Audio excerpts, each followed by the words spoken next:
Seja muito bem-vindo ao podcast Cinema Estrela, o espaço onde os grandes clássicos nunca envelhecem.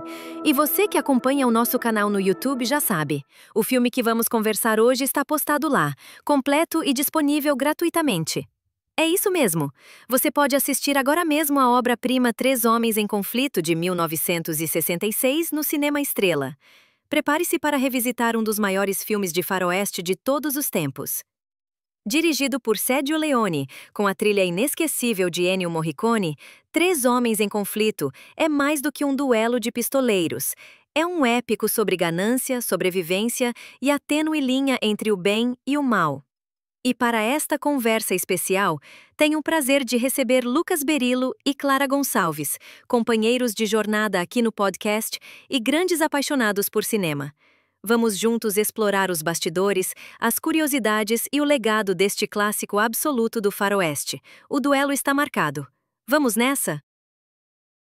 Olha, quando a gente fala três homens em conflito, ou então o bom, o mau e o vilão, o faroeste vem na cabeça na hora, né? Na hora, é impressionante. Mas o que será que faz esse filme, que é um spaghetti western lá de 1966, ser um clássico tão forte até hoje?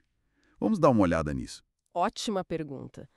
Porque assim, a gente está falando do último filme da famosa Trilogia dos Dólares, do Sergio Leone, uma coprodução, né? Itália, Espanha, Alemanha, Estados Unidos. Muita gente envolvida. Sim, e com um elenco que, nossa, Clint Eastwood, Lee Van Cleef e Eli Wallach. Para entender melhor, a gente usou a Wikipédia e também uns trechos de transcrições do YouTube sobre o filme. Legal, a ideia então é explorar o que fez dele esse ícone. A trama, os personagens. Exato. E os bastidores também, que tem muita coisa interessante. Bom, a trama básica é essa caça ao tesouro confederado, né? Em plena Guerra Civil Americana. Mas o que as fontes dizem que é o ponto central da tensão ali... Então, é mais do que só a busca pelo dinheiro. É como a informação é crucial e, ao mesmo tempo, fragmentada. São três pistoleiros, cada um precisa do outro, mas ninguém confia em ninguém. Faz sentido. O Tuco, que é o feio, ele sabe o nome do cemitério, Sad Hill. O Lourinho, o bom, sabe o nome no túmulo onde o ouro está enterrado. Ou pelo menos ele finge saber no início, né? Certo, Art Stanton. Isso. E o Olhos de Anjo, o mal, bom, ele corre atrás dos dois sem ter essas informações-chave. Essa dependência forçada que nasce quase por acaso quando eles encontram aquele soldado moribundo, o Bill Carson. Ah, sim, a cena crucial. Exato. É isso que cria todo o jogo de alianças que mudam o tempo todo, traições. É uma dinâmica muito tensa. E essas alianças são super frágeis, né? Começa com aquele esquema do loirinho e do Tuco. Pois é, aquele esquema de captura por recompensa e resgate na forca. Que logo dá errado, claro. E aí vem a vingança do Tuco no deserto. Uma cena bem forte. Muito forte. Mas aí a necessidade junta eles de novo por causa da informação do Carson. E o Olhos de Anjo entra na jogada, primeiro torturando o turco para conseguir informação, depois se aliando temporariamente com o Lourinho. É interessante como isso reflete o próprio caos da Guerra Civil ali no fundo, sabe? Uma guerra mostrada como bem brutal e sem sentido. Totalmente. As lealdades ali são tão estáveis quanto a própria guerra. E tudo isso leva para o famoso impasse final no cemitério de Sad Hill.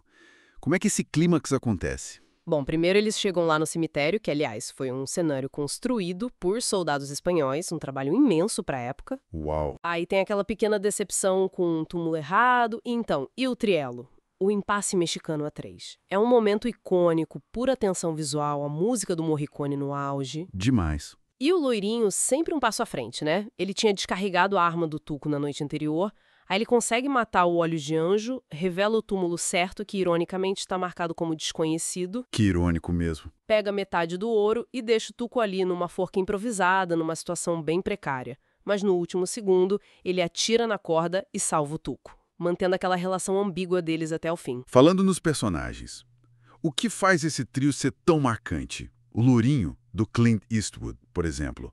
O bom. Olha, o Eastwood cria um bom que é bem pragmático, né? Talvez menos sádico que os outros, mas longe de ser um herói tradicional.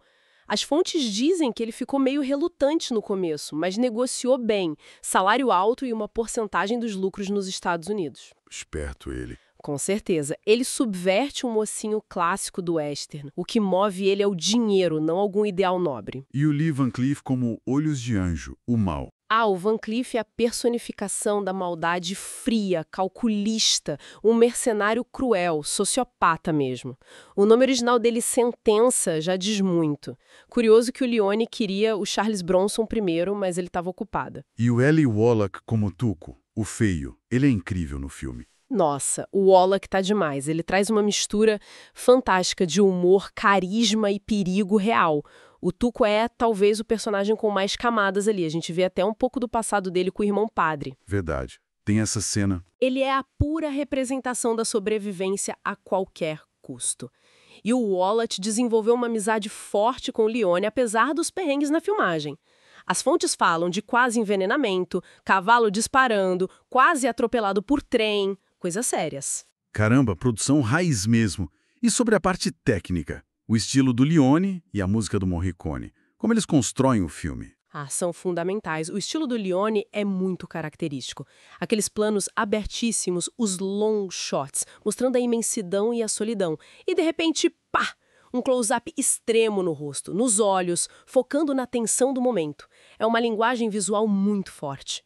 E a música? A trilha do Ennio Morricone é... uau!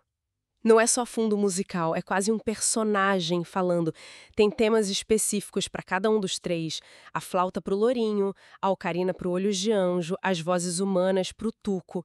E peças como L'Estasi dell'Oro ou a do próprio Il Triello, elas elevam a emoção de um jeito épico. Menciona-se também a dublagem, né? Como era comum na época na Itália. Sim, exato. O elenco era internacional. Cada um falava a sua língua no set.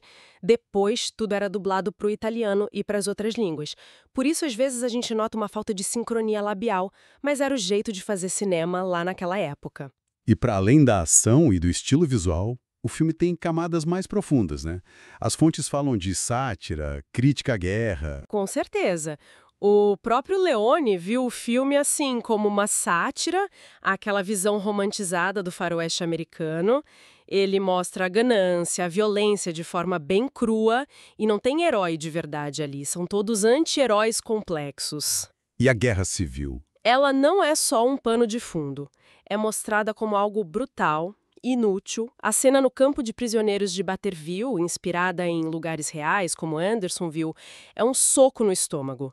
É uma mensagem anti-guerra bem forte, sim. E como o filme foi recebido na época? E o legado dele? Olha, no lançamento, a recepção foi meio dividida. Muitos críticos ainda torciam o nariz para os spaghetti westerns, achavam um subgênero menor, mas o tempo fez justiça, né? Totalmente. Hoje ele é aclamado, tem nota altíssima no Rotten Tomatoes, é considerado um dos maiores faroestes, um dos maiores filmes de todos os tempos. Influenciou um monte de gente, tipo Tarantino, Stephen King. E a expressão o bom, o mal e o feio virou parte do vocabulário popular, né? Virou mesmo.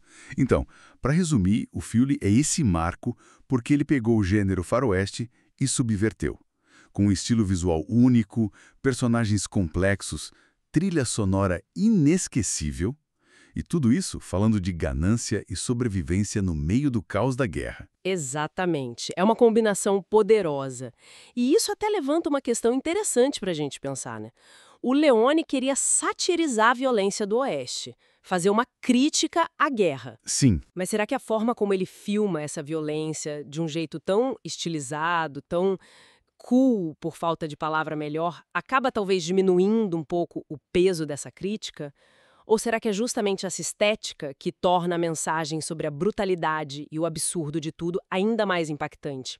Fica aí a reflexão sobre essa relação entre a forma e o conteúdo nesse clássico absoluto.